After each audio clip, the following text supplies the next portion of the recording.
Welcome to the bright side of the moon, a journey of magic and wonder, and most of all, beauty.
Chapter 19 Pigs on the Road, Our European Tour, January 1977. The Pink Floyd story was out. Capital Radio Nicky Horn had broadcast an epic documentary over the course of 6 weeks. Each program was 45 minutes long and was the most all-embracing exposé of the Floyd's vision and history to date. John Peel at the BBC jumped in and played the whole album, breaking the exclusive arrangements given to Nicky. Even still animals set the stage to awaken their slumbering public, but often it just brought criticism and conflict instead of enlightenment. Acceptance was not yet to come. It seems to be the way with all visionaries that challenge the status quo. So Animals' tour began. First stop was Germany. The gigs were getting bigger and louder.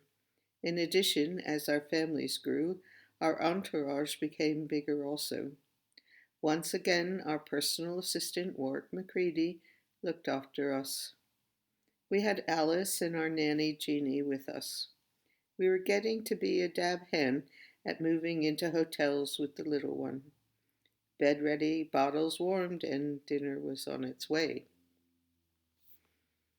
After the first concert with Alice safe in bed, David and I joined the others at the nightclub party, which the promoters had set up. When we arrived, there in a box was a live baby pig shivering as the loud music surrounded him and the strobe lights revealed his form to us. The promoters thought it would be funny. I freaked.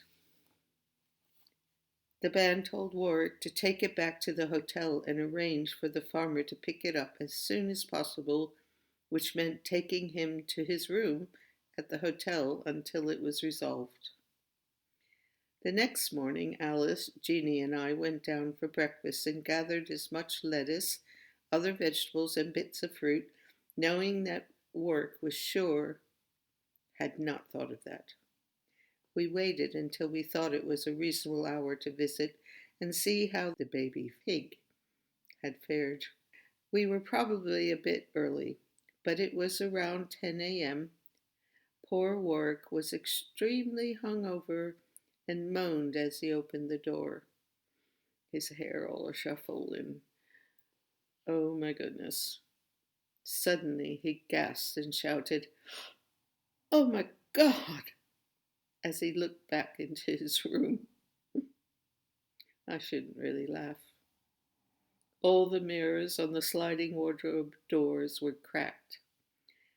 The pig had been snorting at all the other pigs he could see, and must have been kissing himself or had an argument to have created such damage. There was excrement everywhere as well. His room was literally a pigsty. As we looked around, we noticed that our little pink friend had dragged most of his straw out of the box onto the carpet, which Work had laid on its side thoughtfully. As he started to put back the straw, he came upon his underpants. The piglet obviously had slept with Warwick's underpants all night. We didn't know whether to cry or to laugh as the pig was running after Warwick as he tried to rescue his knickers. Alice loved the pig and wanted to feed him. We stayed for a little while when Jeanie shrieked and ran out of the door back to our room. I just nod my head thinking about it. She had forgotten that she was washing the nappies in the bidet and feared she had left the water running. I was against paper nappies then, and we used cloth ones instead. It was a small attempt to save trees. So we washed them in the hotel bidet while on tour. Unfortunately, when she got there, the water was running throughout the room and into the room downstairs. We left Steve O'Rourke to settle the situation. Between the pig's mess and ours, the hotel, needless to say, was not too happy. There you go. Another rock and roll band destroys a hotel. Actually, the Floyd and their crew really had a good reputation.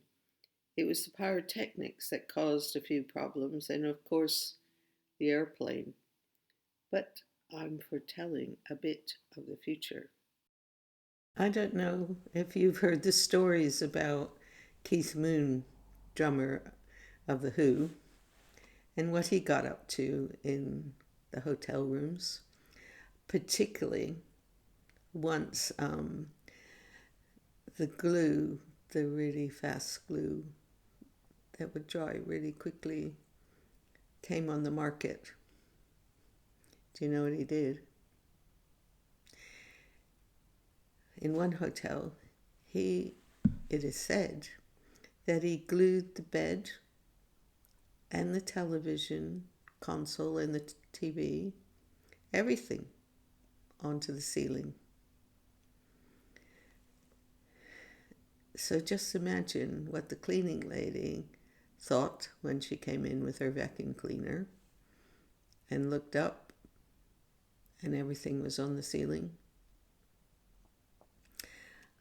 The Who didn't have a very good reputation within the hotel world.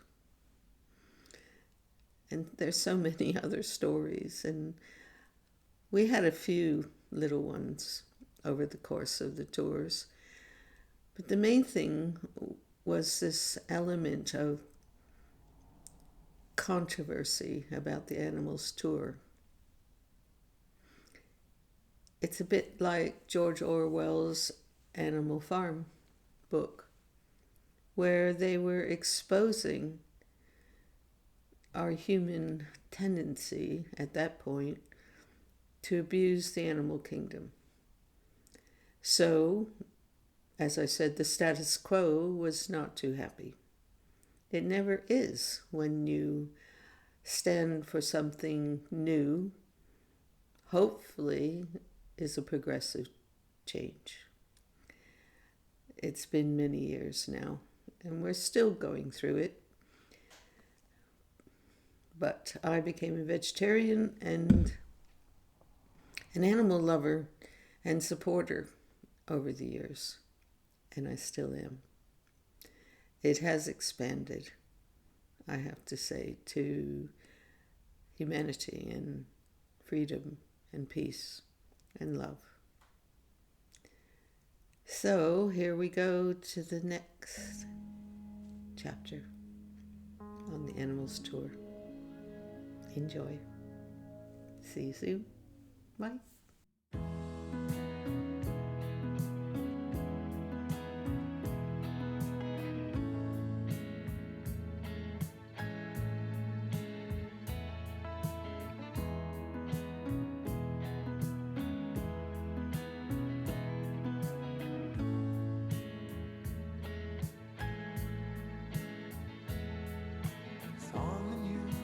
guns and